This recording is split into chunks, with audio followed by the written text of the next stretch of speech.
Msn.dk going up against Araken, and this is kind of brutal, Cal. It's a best of one single It's a elim. best of one single elim, so it is best to bring your A game here. And speaking of A game civs.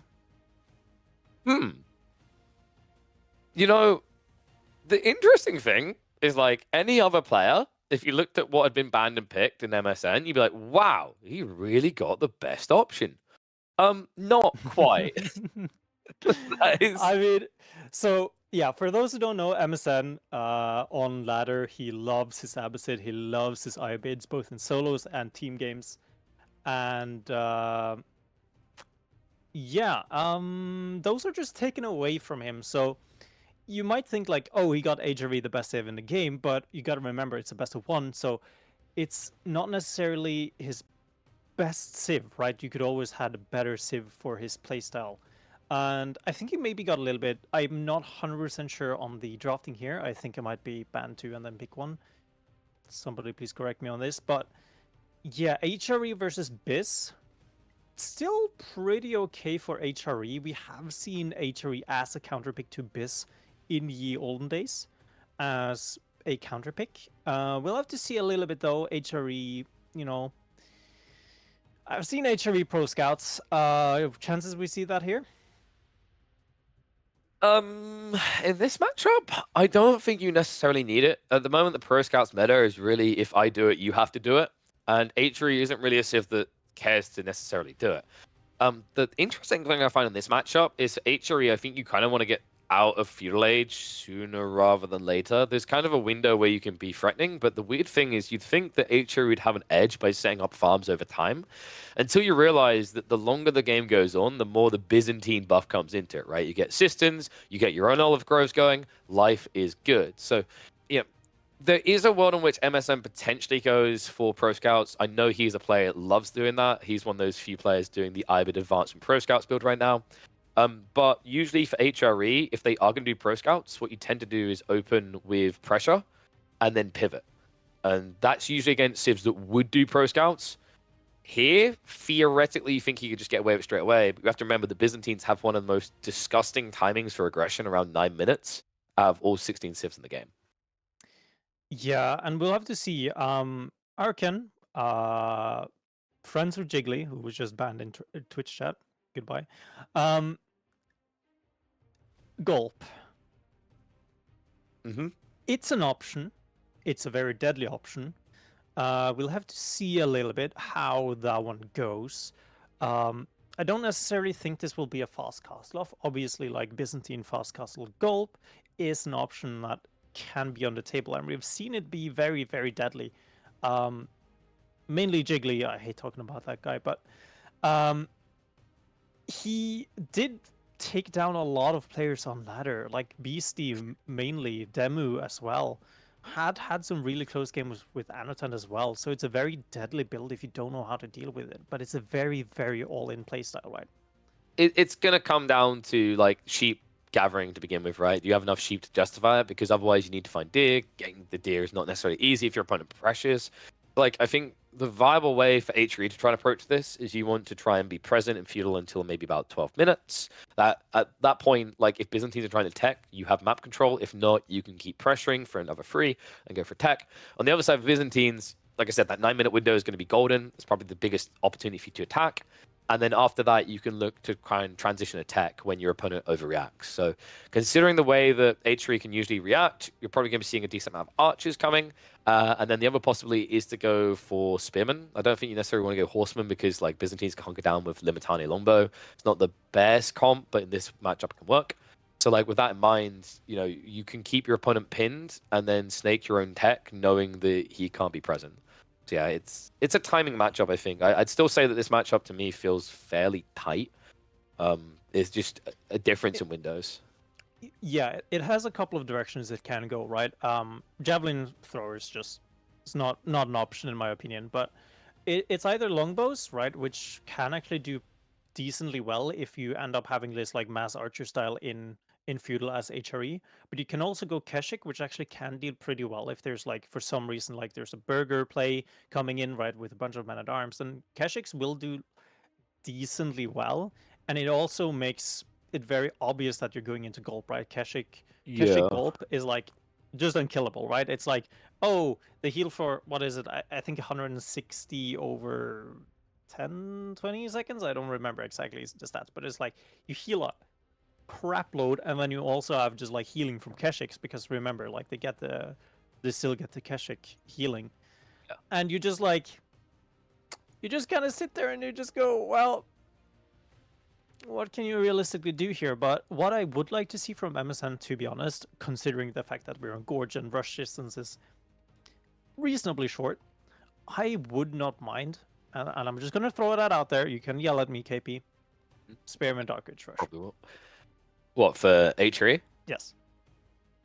You can do it. The thing is, you're probably going to want to follow up with an outpost onto the berries to really get maximum value versus just going H2. The other issue is, like, you set up the Lombos to be even better. It does take a little bit of time to get there, though. I think the more interesting thing, though, to the whole idea of Keshiks, I'm just going to take that horse out back and shoot it in the head for you.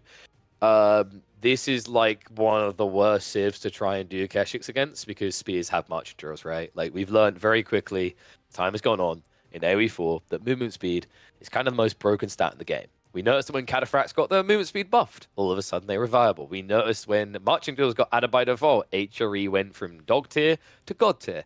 So, with that in mind, like, I think it has to be Lombos. And then what you're looking for as a Araken is usually the scout. If MSN takes a greedy avenue, you punish him. If not, you have to look for your own greed here, which of course would be that fast castle, could potentially be the Cataphracts.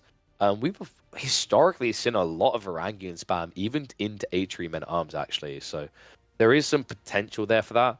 The trickiest part I find is, like, relying too heavily on mercs in this matchup, if you take a greedy line, doesn't work because you just don't have map control to get berries. But I think we're about ready to kick off the first series of EGC Masters Winter. Qualifier number 1, round of 64. Only a single game to decide their fates. And they'll only have a second runner-up opportunity on Sunday. Msn.dk with the HRE and Araken, the Byzantines. Let's hop into Gorge. All right, we are ready to load into the game. And as you said, first game here at EGC Winter. And, well, Msn, he is playing for Team Volta Esport, and I am so happy to see this. You don't understand. That is a very aggressive play, and if you look at where the spawns is for Araken, that's a very, very easy tower to get there. Yeah, that's the... I mean, I don't want to say the golden tower. That comes in H3 for the Byzantines, but it's a golden tower in the Dark Age for the HRE here.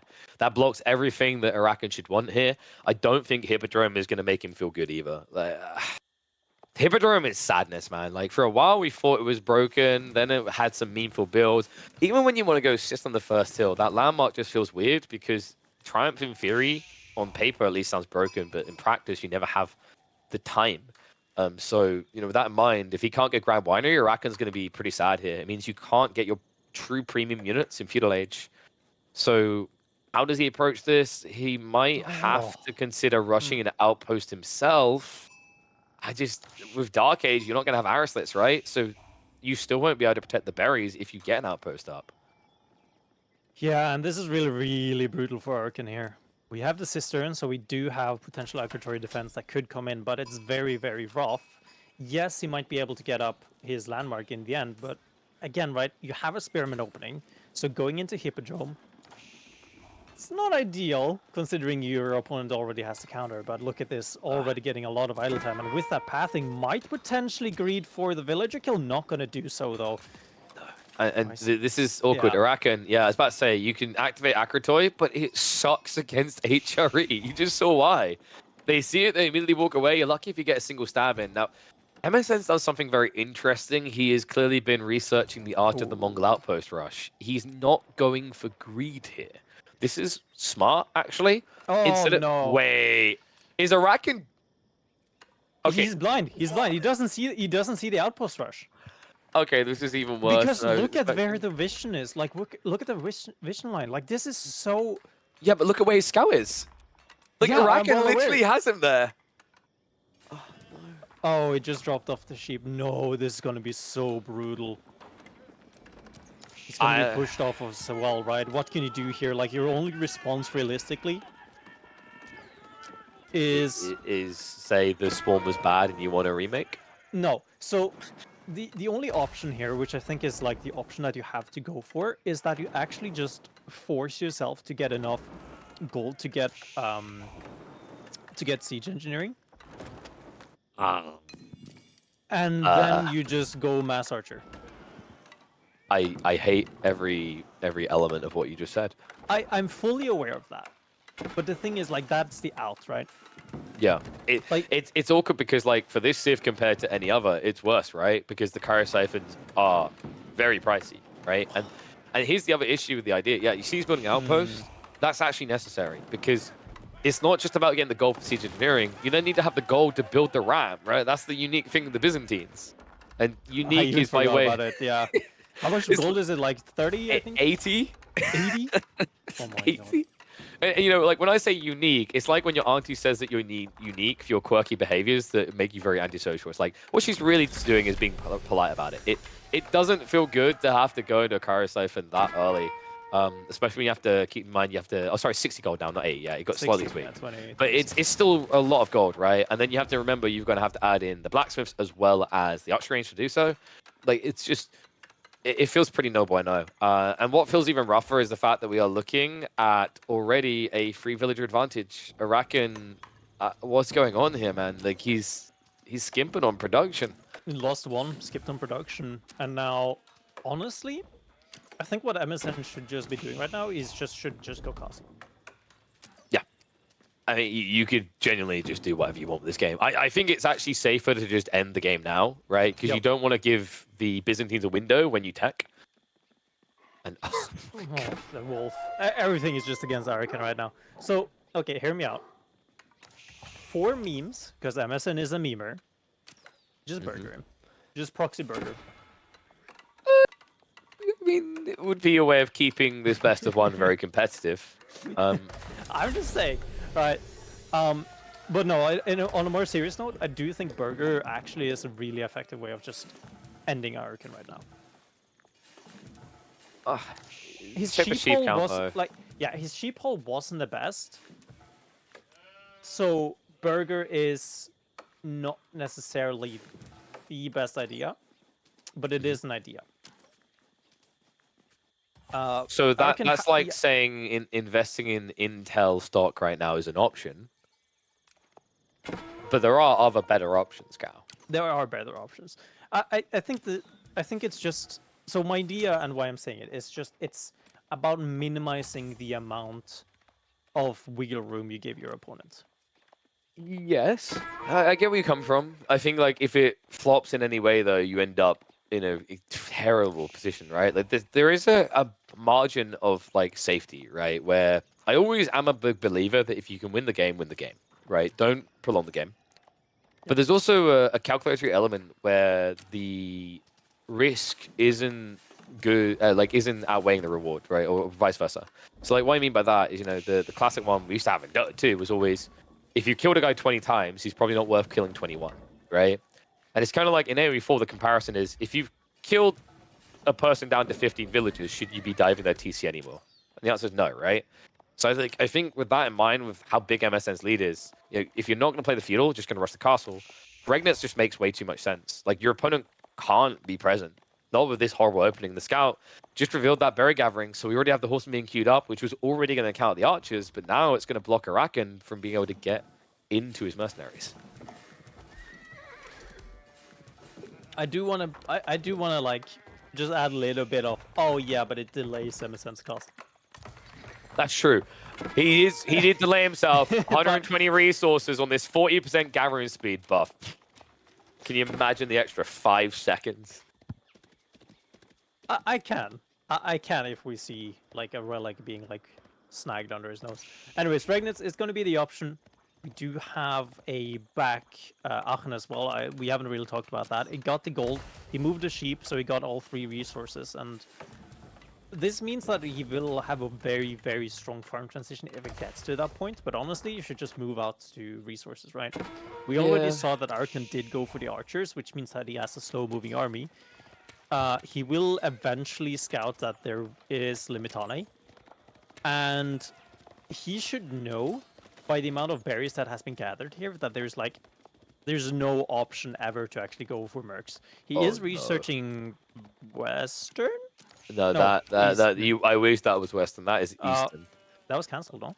Oh, it I, wasn't. like, you know, he went with Eastern, but the reality is this one is going far hard south. Like that, Yep. that is not the contract you want to be going into when your opponent is fast castling. It's crazy as well because Araken was actually saving up for castle play as well, right? Like, I would have been fine with what he's doing now if he'd done it originally, which is building units to play a little bit of pressure and try at least. But like, he basically tried to mirror castle from a bad position. So now MSN, he's already got the tech up. He can queue up the prelates easy peasy. Knights are already on the way. And because Araken doesn't actually have a real comp of units available, he can't even look to block a single relic. Yeah, I mean, you can try to, you know, put a couple of Limitane on one of the relics, but honestly, like, that's not going to do anything. No, I mean, Right, you've got two of them, right? Like, they do have no. more health than standard spears, but like a knight is going to have a field day of them. So he's going to march out to block one, but you're pretty much, at this point, just rouletting, right? Gambling on which one your opponent comes for. And of course, those prelates, they're cheaper than other civs, only 100 gold each, right? So MSN is already just shoving them out of the door as soon as they reach the age of 16. Just get them out in the streets, making some money. Yeah, so we do actually see him, Araken actually he is moving out, so he will try to block. He is going for Sister, not for Seal. The main issue for me with this one is with what sustained food. The food is going to reclaim when those Gulper boys take out that outpost. We figured it out. Strategy has been revealed. Okay, so Gulp Keshiks. I mean, there are worse ways to die, but there's definitely many better ways. Such as not dying, right? Like, Such as not dying. yeah. And you can't go Ghoulims either because your opponent has knights, right? And even if he didn't have knights, he'd have heavy maces into Ghoulims. This is pretty brutal. I mean, the positive is Araken doesn't have... Oh, wait, he might have to relive this experience. It's only around 64. Maybe. It is single element, though, so he can Yeah, try yeah, it tomorrow.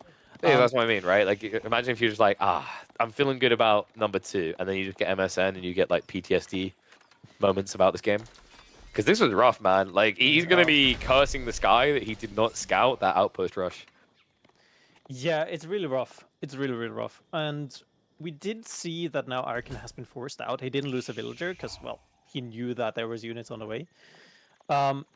The problem for me is he doesn't have a lot of home, and he just ran out of sheep as well, right? So he only has 3, I think maybe 4 farms at this point, and that's not a lot of food that you can realistically go. There's no pro scout. Look at the amount of villagers that's just moving around right now. Wait, is he gonna burn the tower? I think he was. Yeah, No, he's legit. he didn't. Oh wait, No, he's no, not no, going. no, We don't. No, It's Araken. okay. Don't worry. We sharpened our spears. They are strong. Oh, so for those who don't know, when you pop accuratory defense, you don't get the torch damage. However, that is a lot of damage, actually. I'm very impressed by the fact that I even went down that quickly. That's impressive, actually. So he does unlock his front berries now. Does he have the tower? Does he have the resources to actually secure it, is the question for me. You know what I'm thinking here? I never checked this. Can you actually gulp villagers? No. See, there's the problem. All right, that's the buff the Byzantines need. If Araken could have gulped his villagers, he would not have lost a single one there. And then we'd have a competitive game. Instead, we have one where MSN is already 10 villages ahead. He is an army ahead. I think he lost. So he lost 1 on the villager, or sorry, on the knight in the back, and then I think he lost 3 on the. Yes, on this dive, and then he lost 1 at the beginning of the game. The rest came down to a housing situation, which is why he's already over 10 villages behind. And we are looking like we're getting a 5-relic game here. It's one of those awkward situations where if this was a best of 3, Araken would have already just thrown in the towel and went next. But he's basically carved out the entire day. If he loses here, the day is literally already over half an hour in. And this is a solid window to actually just go Imperial. You mean that for HRE, right? For HRE, yes. I said that in that there was no option to go for Byzantine, and doesn't even need to. Araken throws in the towel. Msn goes on to the round of 32. Yeah, not often you get an outpost rush so critical, so damning in 2025 that it just ends a player in AoE4 in competitive at this point. But kind of a blast from the past and a reminder of how quick Age of Empires could be in its early days here. So MSN was really expected to move on here. Araken is just going to be face palming, man. Like that. I mean, the Spearman opening is, you should kind of expect it. It's on the table. It's definitely a possibility for HRE. The fact he didn't look for the outpost was concerning to me because we mentioned already in the pregame is like the spin rush on its own is kind of redundant. It doesn't matter because Byzantines just need the olive oil. So if they get that skewer, it's fine, right? And then they can build an outpost to skewer it. So you have to be expecting an outpost rush if you see those spears coming. Otherwise, the play doesn't make that much sense for MSN. Yeah, and we saw him here, right? He straight up just beelined. Yeah, I mean, he's pretty much moving them after the first spearman reached halfway, right? Like, that's how confident he was. It was going to be worth it.